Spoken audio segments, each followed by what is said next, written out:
Hello there, this is another one of my Scotsman reviews. This is the very old Flying Scotsman set, number R1019, and it is picturing a apparently super detailed Scotsman, as the box shows you there, and 3 Grizzly coaches.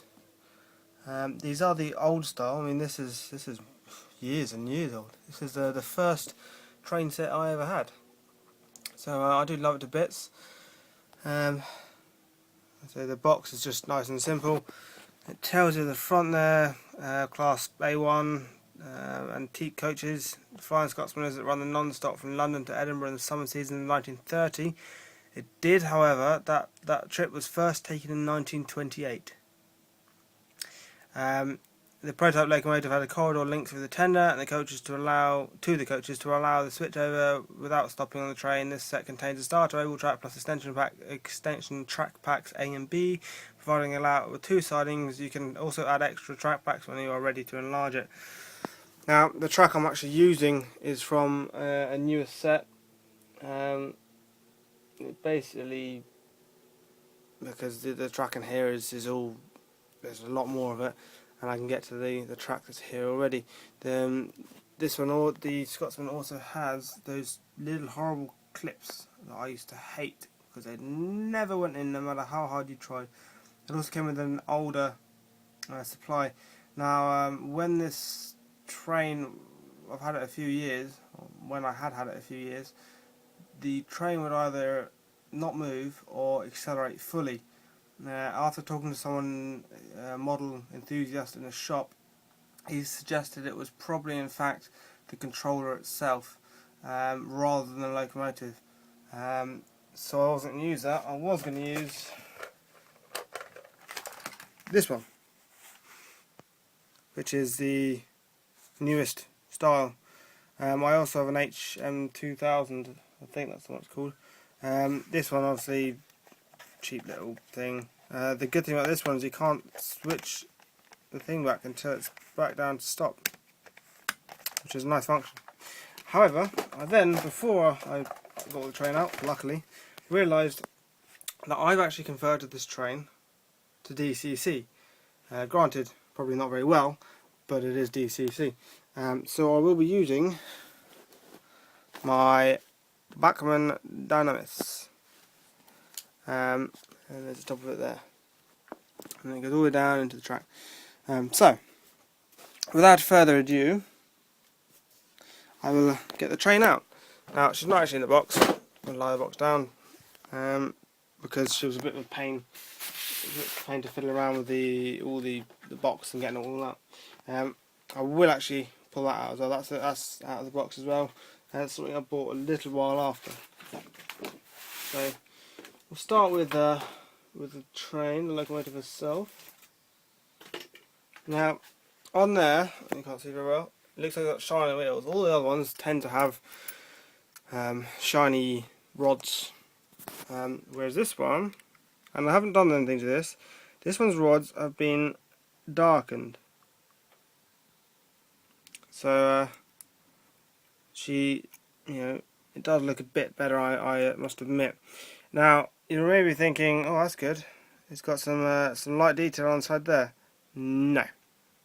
I had some bronze paint, and I think it's bronze or brass, I can't remember now, and I painted it on. I did also put the express lights on, not that they work, and the vacuum tube. And again, you can see some more bronze just there. Oh, I think it's bronze. Oh, yeah. The chimney does go straight through, so I could put a smoke generator in. She's got the single dome. She is an A1, she's also right hand drive.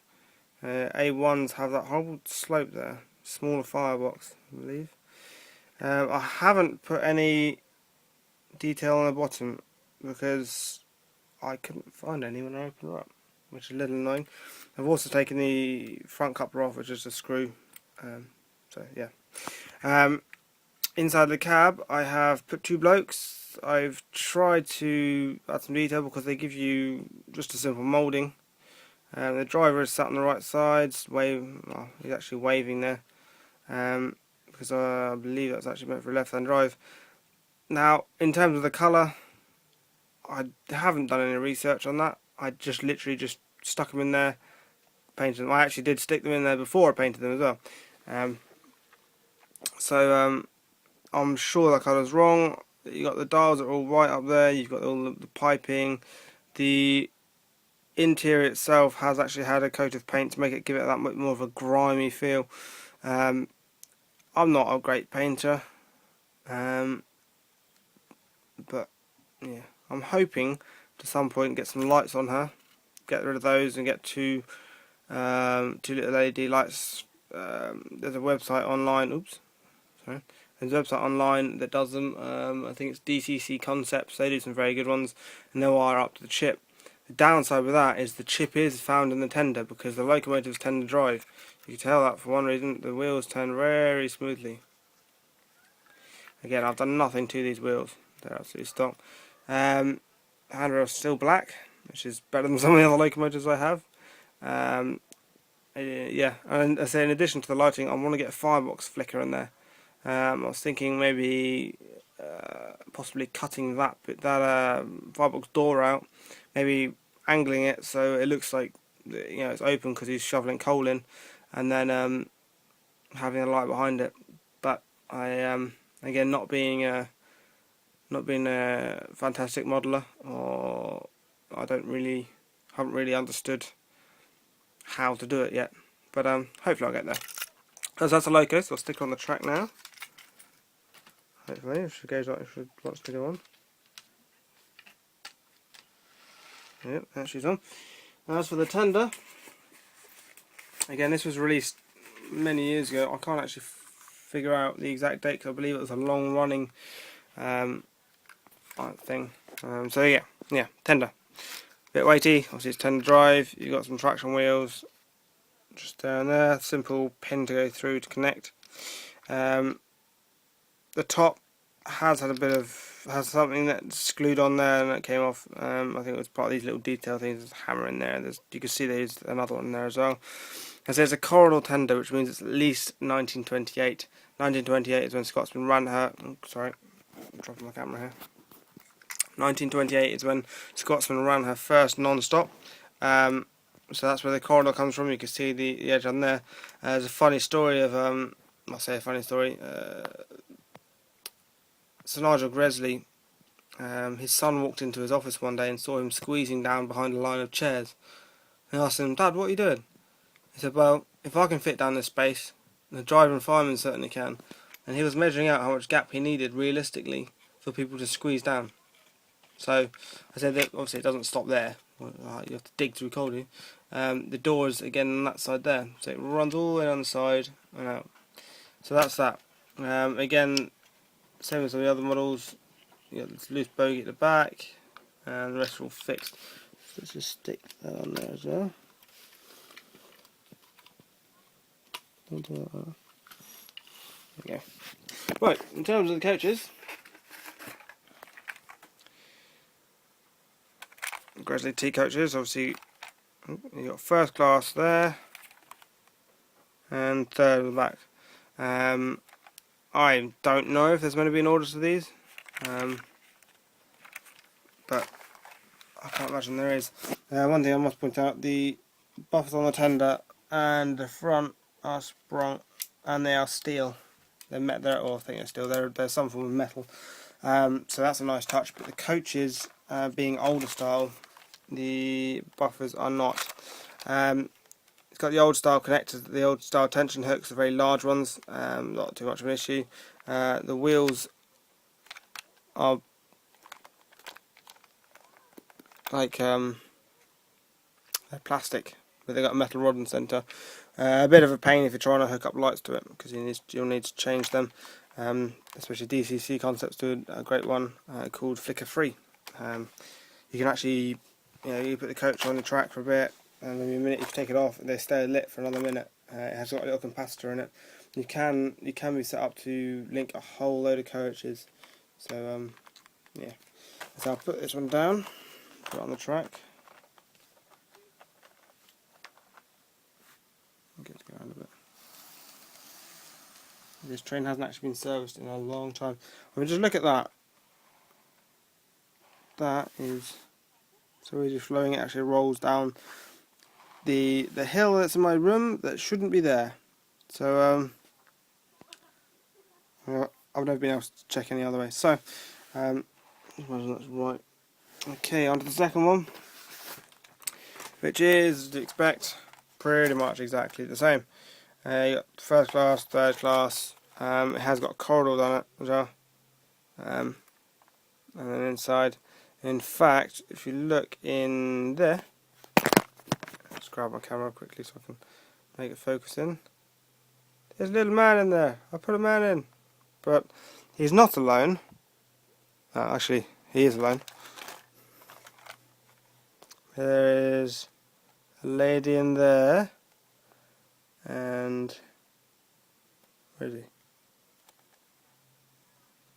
A man you can just about see in there. See his face. His face. See his face. So you know there are actually 3 passengers on there, so I'll put them on the track. What I always like to do as well is I always like to alternate the windows. On a real train, I probably wouldn't. Look at that. Just I'm not even touching that. I'm just linked up. I mean, these are incredibly smooth flying coaches. So if I give them a little touch, hands off. See, they just so smoothly. Now, before I get to the brake van, I'm going to put that on. It is Hornby number R4064A. It is the LNER sleeping coach 1261. That's the code on the side. Here it is. Virtually identical. In terms of colour, they are the same. The colour isn't as good as some of the more recent teak coaches I've seen, but I don't, whatever. The wheels on this are actually metal, so if I wanted to put, say, flicker free in, I could do it via this, which is a little annoying, but yes. You can see inside, in there you got a little sink. Focus.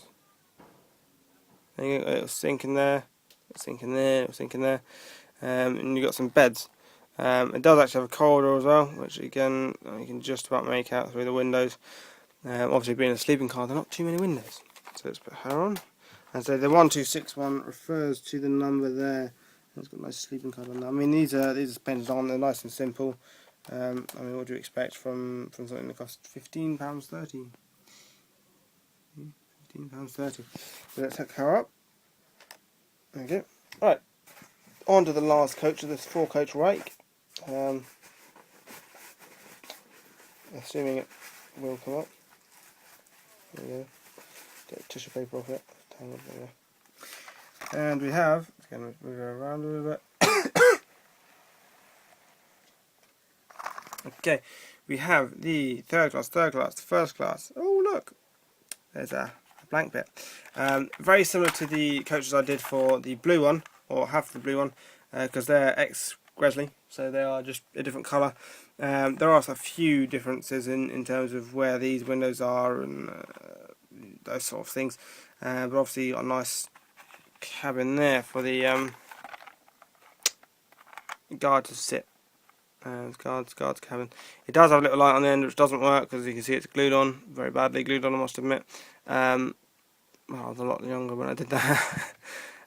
Again, like all the other ones, all the other coaches, it's got the old style coupling, no sprung buffers, but there we go. So it's just a simple little coach, and again you got the plastic wheels, so the flicker free unit I would have put in there, but it's going to be a lot harder. Well, I suppose I could just change those wheels to the one on the sleeping car, but never mind. So let's just stick that on there.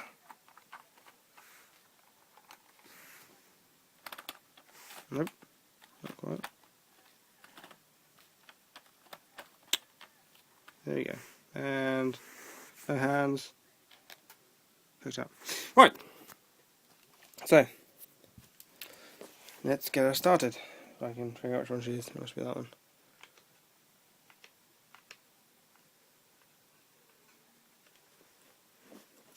Oh wait, I've got to stop. Huh.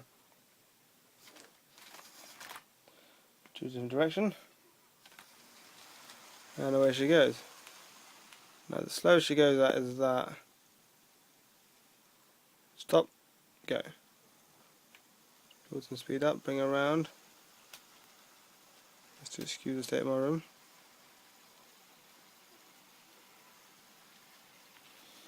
Get down to a track, more of a track level for you. Just to see her coming around at a very slow pace.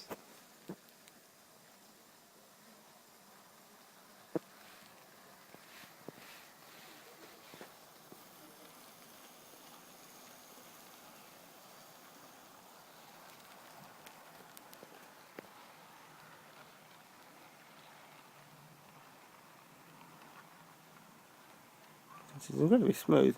She was like this originally. Of course, I didn't know anything about running her in.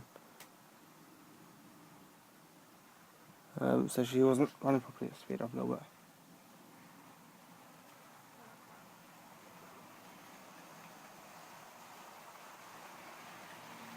Here she comes.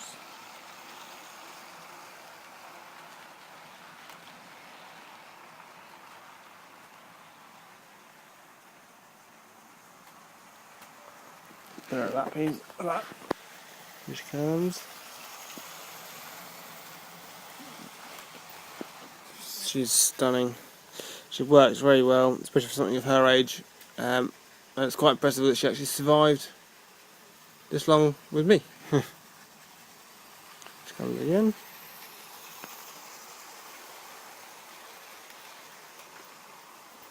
I think if I get on the view, maybe there. She comes round again.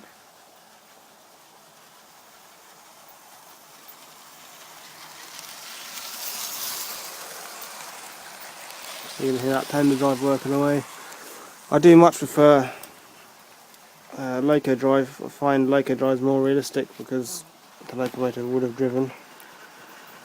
There we go.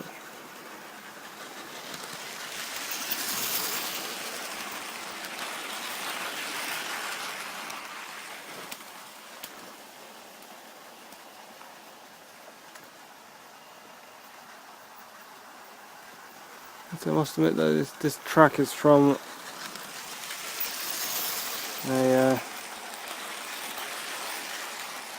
another Hornby set,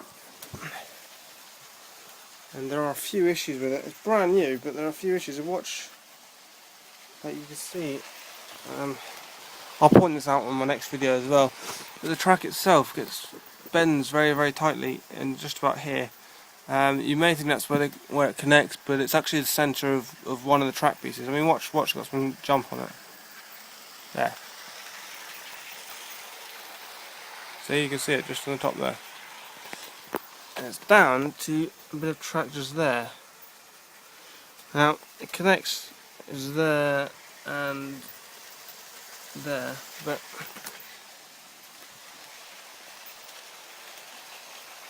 it's not very clear. Well, I'll say that's something I'll bring up on the next one. She's a nice little Loco. Look at her running around over there.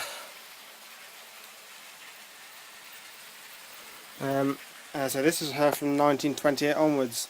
I'm hoping to be buying and winning a Loco, or the Scotsman, as she was from 1924 to 1928, which means the version before this. Oop, there's an issue there. Because it would be 1924, because in 1923, if I get to Loco, I'll explain it, there were some differences. So, and again, hopefully I'll be able to, hopefully I'll be able to get a nice little history thing going, history lesson like a through the ages or something. But I've got a couple more that I need to get before I can do that. But anyway, hopefully you like her. Hope you like her as much as I do. Please rate, comment, and subscribe. And I'll see you soon. Thank you.